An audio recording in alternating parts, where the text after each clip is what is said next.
कल्पना कीजिए कि एक बहुत विशाल मतलब एकदम अभेद्य किला है।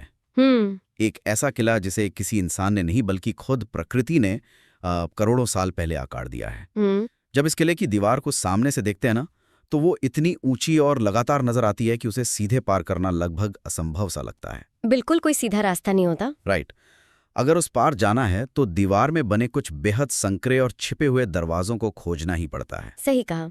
और भूगोल की दुनिया में उस विशाल दीवार को हम पर्वत श्रृंखला कहते हैं और उन खास दरवाजों को दर्रे या पासेस कहा जाता है। बिल्कुल। भारत का दक्षिणी प्रायद्वीप कुछ ऐसे ही प्राकृतिक किलों और मतलब भौगोलिक रहस्यों से भरा हुआ है। जी, और आज हम इसी पर बात करने वाले हैं। हाँ, आज की हमारी इस गहन चर्चा का बिल्कुल यही विषय है। तो चलिए इसे थोड़ा विस्तार से समझते हैं। दक्षिण भारत का भूगोल किसी भूल भुलैया से कम नहीं है, लेकिन अगर इसके पीछे के विज्ञान को समझ लें तो ये मतलब एक बेहद रोमांचक कहानी बन जाता है। बिल्कुल सही बात है। और मेरा हमेशा से ये मानना रहा है कि तथ्यों को बिना सोचे समझे रटने से कहीं ज्यादा जरूरी है उनके पीछे के प्राकृतिक कारणों को समझना। राइट। जब कोई ये समझ लेता है कि कोई पहाड़ विशेष रूप से वहां क्यों खड़ा है या उसका आकार वैसा क्यों है, या कोई नदी उसे कैसे काट रही है, जी, तब वे तथ्य दिमाग में स्थायी रूप से बैठ जाते हैं। फिर परीक्षा में किसी भी तरह से घुमाकर सवाल पूछा जाए, गलती होने की गुंजाइश नहीं रहती। एकदम सही कहा आपने। तो इसी बात पर उस अभेद्य दीवार वाले उदाहरण से ही शुरुआत करते हैं। पश्चिमी घाट। हाँ, भारत के पश्चिमी तट की रक्षा करने वाली वो विशाल दीवार जिसे हम पश्चिमी घाट या सह्याद्री भी कहते हैं। अगर हम इसके विस्तार को देखें तो ये उत्तर में गुजरात की ताप्ती नदी की घाटी से शुरू होकर सीधे दक्षिण में कन्याकुमारी तक चली जाती है। और ये छोटी मोटी दीवार नहीं है। बिल्कुल नहीं। ये पूरे 6 राज्यों की सीमाओं को छूती है। गुजरात, महाराष्ट्र, गोवा, कर्नाटक, केरल और तमिलनाडु। हाँ, यहाँ जो सबसे आकर्षक बात है वो ये है कि ये श्रृंखला एक निरंतर रेखा की तरह है, मतलब एक एस्कार्पमेंट की तरह। एस्कार्पमेंट। हाँ, भूवैज्ञानिक दृष्टि से देखें तो पश्चिमी घाट कोई साधारण वलित पर्वत यानी फोल्ड माउंटेन नहीं है, जैसे कि हिमालय। अच्छा, तो फिर ये कैसे बने? जब गोंडवानालैंड टूट रहा था ना, तब भारतीय प्लेट के खिसकने से जो भ्रंश या दरार पैदा हुई, उसी के कारण ये सीधा खड़ा कगार बन गया। ओह, तो इसीलिए ये दीवार इतनी निरंतर है। बिल्कुल। इसे पार करना इतना मुश्किल है कि प्राचीन काल में भी व्यापार या सेनाओं की आवाजाही के लिए लोगों को दर्रों पर ही निर्भर रहना पड़ता था। मतलब इसे एक वीआईपी सुरक्षा दीवार की तरह देखा जा सकता है। हर कोई कहीं से भी अंदर नहीं आ सकता। सही कहा। आपको वीआईपी गेट यानी उन प्राकृतिक दर्रों से ही गुजरना होगा, जैसे कि महाराष्ट्र में थालघाट और भोरघाट दर्रे हैं। जी। लेकिन पश्चिमी घाट की इस दीवार में कुछ बहुत ही अजीब चीजें भी हैं। जैसे एक सवाल है मेरे मन में, कर्नाटक की एक चोटी का नाम कुद्रेमुख क्यों है? यहाँ जो सबसे आकर्षक बात है वो ये है कि ये नाम पूरी तरह से इसकी भौगोलिक आकृति से जुड़ा है। आकृति से? हाँ, स्थानीय कन्नड़ भाषा में कुद्रे का मतलब होता है घोड़ा और मुख का अर्थ है चेहरा। अरे वाह। जी, अगर इस चोटी को दूर से एक विशेष कोण से देखा जाए तो इसकी आकृति बिल्कुल एक घोड़े के मुंह जैसी दिखाई देती है। क्या बात है। लेकिन प्रतियोगी परीक्षाओं के नजरिए से देखें तो इसकी आकृति से ज्यादा महत्वपूर्ण इसके भीतर छिपा खजाना है। आप लौह अयस्क यानी आयरन ओर की बात कर रही हैं ना? जी बिल्कुल। कुद्रेमुख का पूरा इलाका अपने बेहतरीन और उच्च गुणवत्ता वाले लौह अयस्क के लिए विश्व प्रसिद्ध रहा है। हाँ, मैंने पढ़ा है कि दशकों तक यहाँ से निकाला गया लोहा मंगलुरु बंदरगाह के रास्ते निर्यात होता रहा है। जी, और एग्जाम्स में अक्सर ये सवाल आता है कि कर्नाटक का कुद्रेमुख क्षेत्र किस खनिज के लिए जाना जाता है। तो मतलब घोड़े के चेहरे वाली पहाड़ी याद आए तो उसके अंदर का लोहा भी याद आना चाहिए। एकदम सही। बहुत बढ़िया। अब जब हम इन चोटियों की बात कर ही रहे हैं तो परीक्षाओं के उस सबसे पसंदीदा सवाल को लेते हैं। पूरे दक्षिण भारत की सबसे ऊंची चोटी कौन सी है? इसका जवाब है अनामुडी। राइट, अनामुडी 2695 मीटर्स ऊंची है ये और केरल राज्य में स्थित है। जी, ये इतना महत्वपूर्ण तथ्य है कि इसे तो मतलब पत्थर पर उकेर लेना चाहिए जो लोग भी तैयारी कर रहे हैं। हाँ बिल्कुल। और पश्चिमी घाट में राज्यों के अनुसार भी सबसे ऊंची चोटियों का डेटा स्पष्ट होना चाहिए। जैसे महाराष्ट्र की बात करें? महाराष्ट्र में पश्चिमी घाट की सबसे ऊंची चोटी कलसुबाई है। अच्छा, कलसुबाई? हाँ, कलसुबाई को अक्सर महाराष्ट्र का एवरेस्ट भी कहा जाता है। और अगर कर्नाटक की बात करें? कर्नाटक की सबसे ऊंची चोटी मुल्यानगिरी है, जो कि बाबा बुदन पहाड़ियों का हिस्सा है। बाबा बुदन की पहाड़ियां, इनकी तो अपनी एक अलग ही कहानी है ना? जी बिल्कुल। ऐसा कहा जाता है कि सदियों पहले सूफी संत बाबा बुदन यमन से कॉफी के 7 बीज छिपाकर लाए थे और उन्होंने भारत में सबसे पहले इन्हीं पहाड़ियों पर उन्हें बोया था। हाँ, और आज भी एक क्षेत्र भारत में बेहतरीन कॉफी उत्पादन के लिए जाना जाता है। ये सच में कमाल है कि कैसे भूगोल, कृषि और इतिहास आपस में जुड़े हुए हैं। बिल्कुल। अब अगर हम इसे व्यापक दृष्टिकोण से जोड़कर देखें तो भारत का प्रायद्वीपीय भूगोल सिर्फ पश्चिमी घाट की इस दीवार तक सीमित नहीं है।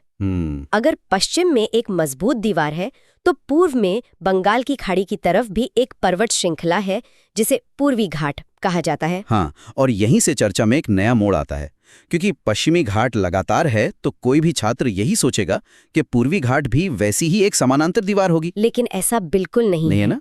पूर्वी घाट बहुत ज्यादा कटाछटा और टूटा हुआ है। विस्तार तो इसका ओडिशा, आंध्र प्रदेश और तमिलनाडु में है, लेकिन ये लगातार नहीं है। और इसके पीछे का भौगोलिक विज्ञान समझना बहुत जरूरी है। तो ये टूटा हुआ क्यों है? इसका जवाब दक्कन के पठार के ढलान में छिपा है। अच्छा जी, पूरा प्रायद्वीपीय भारत पश्चिम से पूर्व की ओर हल्का सा झुका हुआ है। ढलान पूर्व की तरफ है। राइट। और इसी ढलान के कारण महानदी, गोदावरी और कृष्णा जैसी विशाल नदियां पश्चिम से निकलकर पूर्व की ओर बहती हैं और बंगाल की खाड़ी में गिरती हैं। बिल्कुल। तो लाखों सालों से ये नदियां पूर्वी घाट के पहाड़ों से टकराती रही हैं। पानी के तेज बहाव ने इन पहाड़ों को जगह जगह से काट दिया है। ओह, तो मतलब नदियों ने घाटियां बना दी हैं और श्रृंखला को तोड़ दिया है। पानी ने चट्टानों को काट दिया। जी, प्रकृति से बड़ा मूर्तिकार कोई नहीं है। सच में। अब यहाँ जो बात है वो वाकई बहुत दिलचस्प हो जाती है, क्योंकि एग्जाम्स में यहाँ एक बहुत बड़ा एग्जाम ट्रैप होता है। हाँ, वो सबसे ऊंची चोटी वाला सवाल। बिल्कुल। सवाल आता है, पूर्वी घाट की सबसे ऊंची चोटी कौन सी है? और यहाँ पुरानी किताबों और नए डेटा के बीच इतना टकराव है कि कई छात्रों की नेगेटिव मार्किंग हो जाती है। जी, मैंने भी देखा है। पुरानी किताबों में अक्सर लिखा होता है कि पूर्वी घाट की सबसे ऊंची चोटी महेंद्रगिरी है। ये भ्रम बहुत आम है। दशकों तक उड़ीसा के गजपति जिले में स्थित महेंद्रगिरी को ही सबसे ऊंची चोटी माना जाता था। महेंद्रगिरी का सांस्कृतिक और धार्मिक महत्व बहुत बड़ा है और पुराने समय में घने जंगलों की वजह से सटीक माप लेना मुश्किल था। तो अब असली डेटा क्या है? आधुनिक उपग्रह इमेजरी के बाद डेटा बदल चुका है। वर्तमान आधिकारिक डेटा के अनुसार पूर्वी घाट की सबसे ऊंची चोटी जिंदगाड़ा है। जिंदगाड़ा? जी, जिंदगाड़ा पीक। इसकी ऊंचाई 1690 मीटर है और ये आंध्र प्रदेश की अराकू घाटी के पास स्थित है। 1690 मीटर्स। और अगर कभी विकल्पों में जिंदगाड़ा ना हो तो आंध्र प्रदेश में ही एक और चोटी है, अरामकोंडा। वो 1680 मीटर ऊंची है। मतलब वो भी महेंद्रगिरी से ऊंची है? बिल्कुल। इसलिए अपडेटेड जानकारी ही याद रखनी चाहिए। ये जानकारी तो सच में एग्जाम में रैंक बचाने वाली है। जिंदगाड़ा और अरामकोंडा। तो पश्चिम में ठोस दीवार और पूर्व में टूटी श्रृंखला। अब एक सवाल है। जी, पूछिए। ये दोनों संरचनाएं आखिर जाती कहाँ हैं? क्या दक्षिण में ये कहीं आपस में मिलती हैं? बिल्कुल मिलती हैं, और इस मिलन बिंदु का एक बहुत ही खास नाम है। तो इस सब का असल में क्या मतलब है?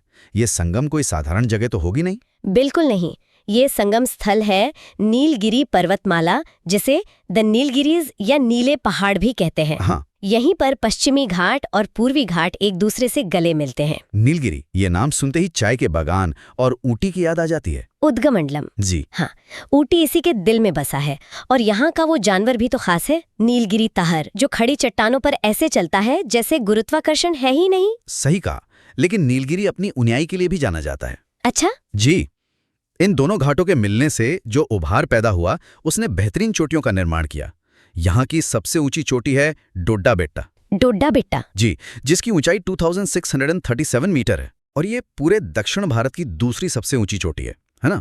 पहली तो अनामुडी थी 2695 मीटर्स और दूसरी डोड्डा बेट्टा। बिल्कुल। और इससे एक बहुत ही महत्वपूर्ण सवाल खड़ा होता है। कौन सा? यूपीएससी और स्टेट पीसीएस में सिर्फ नाम या ऊंचाई नहीं पूछते। सबसे चुनौतीपूर्ण सवाल वो होता है जहां छात्रों को इन पहाड़ियों को उत्तर से दक्षिण के क्रम में लगाना होता है। ओह, वे क्रोनोलॉजी वाले सवाल। उत्तर से दक्षिण जमाना तो सच में एक बुरे सपने जैसा लगता है। हाँ, अक्सर अच्छे उम्मीदवार इसमें उलझ जाते हैं। तो चलिए, इसे रटने के बजाय हम एक वर्चुअल रोड ट्रिप पर चलते हैं, पूर्वी तट से होते हुए एकदम दक्षिण तक, एक नीचे जाती हुई सीढ़ी की तरह। बिल्कुल। हम उत्तर से शुरू करेंगे। तो हमारी इस भौगोलिक यात्रा का पहला पड़ाव है नल्लामाला पहाड़ियाँ। नल्लामाला की पहाड़ियाँ आंध्र प्रदेश के रायलसीमा क्षेत्र और तेलंगाना में फैली हैं। ये पूर्वी घाट का हिस्सा है, राइट? जी, यहाँ का परिदृश्य थोड़ा शुष्क है और कृष्णा नदी यहाँ एक गहरी खाई बनाती है। अब रोड ट्रिप में थोड़ा और दक्षिण की ओर चलते हैं। तो हमारा दूसरा पड़ाव आता है पालकोंडा श्रेणी। पालकोंडा भी आंध्र प्रदेश में ही है, नल्लामाला के ठीक दक्षिण पूर्व में। इसके नाम का अर्थ है दूध की पहाड़ियां। अच्छा, अब हमारी गाड़ी आंध्र प्रदेश पार करके तमिलनाडु के उत्तरी हिस्से में आती है। यहाँ हमारा सामना होता है जावदी पहाड़ियों से। जावदी पहाड़ियां तमिलनाडु में है। यहाँ से परिदृश्य हरा भरा होने लगता है और यहाँ चंदन के पेड़ भी पाए जाते हैं। चंदन के पेड़, क्या बात है। अब थोड़ा और दक्षिण, शेवराय पहाड़ियां। शेवराय भी तमिलनाडु में है। इसे याद रखने का सबसे आसान तरीका है यहाँ का हिल स्टेशन यरकौंड, जिसे गरीबों का ऊटी भी कहते हैं। जी, और यहाँ बॉक्साइट के भंडार भी मिलते हैं। हिल स्टेशन और खनिजों से याद रखना आसान हो जाता है। तो पूर्वी घाट का क्रम हुआ नल्लामाला, पालकोंड, जावदी और शेवराय। बिल्कुल। और हम उस जंक्शन पर आते हैं जहां नीलगिरी है। लेकिन नीलगिरी से और दक्षिण जाने पर एक बहुत बड़ी संरचना आती है, अन्नामलाई पहाड़ियां। अन्नामलाई केरल और तमिलनाडु की सीमा पर है। इन्हें हाथी पर्वत भी कहते हैं। और अनामुडी चोटी यही है। जी। एक मिनट, मुझे यहाँ एक बहुत महत्वपूर्ण चीज जोड़नी है जो नीलगिरी और अन्नामलाई के बीच है। आप निश्चित रूप से पालघाट दर्रे की बात कर रहे हैं। एकदम सही, पालघाट गैप। पश्चिमी घाट की इस अभेद्य दीवार में करीब 30 किलोमीटर चौड़ा ये प्राकृतिक दर्रा है। ये दर्रा ऐतिहासिक रूप से बहुत चमत्कारिक है। चेर और चोल राजवंशों का व्यापार यहीं से होता था। और आज भी केरल को तमिलनाडु से जोड़ता है। जी, और अरब सागर की मानसूनी हवाएं भी इसी दर्रे से तमिलनाडु में घुसती हैं। तो क्रम हुआ नीलगिरी, फिर पालघाट दर्रा और फिर अन्नामलाई। बिल्कुल। अब अन्नामलाई से थोड़ा पूर्व और दक्षिण में चलते हैं। छठा पड़ाव है पालनी पहाड़ियां। पालनी पहाड़ियां पूरी तरह तमिलनाडु में है और यहाँ का मशहूर हिल स्टेशन है कोडाईकनाल। हाँ, कोडाईकनाल, तारे के आकार की झील। अब एकदम दक्षिणी शोर की ओर चलते हैं। सातवां पड़ाव कार्डमम या इलायची पहाड़ियां। नाम से ही साफ है, ये क्षेत्र मसालों, इलायची, काली मिर्च के लिए मशहूर है। इन्हीं मसालों ने तो विदेशियों को भारत खींचा था। जी, ये मुख्य भूमि की सबसे दक्षिणतम पर्वत श्रेणियों में से एक है। और अब हमारी यात्रा का आखिरी पड़ाव, एकदम गहरे दक्षिण में अगस्त्यमलाई। ये सिर्फ एक चोटी नहीं बल्कि एक विशाल बायोस्फीयर रिजर्व है। यहाँ ऐसी दुर्लभ जड़ी बूटियां हैं जो दुनिया में कहीं और नहीं मिलती। तो ये थी हमारी उत्तर से दक्षिण की यात्रा। नल्लामाला, पालकोंडा, जावदी, शेवराय, नीलगिरी, पालघाट, अन्नामलाई, पालनी, कार्डमम और अगस्त्यमलाई।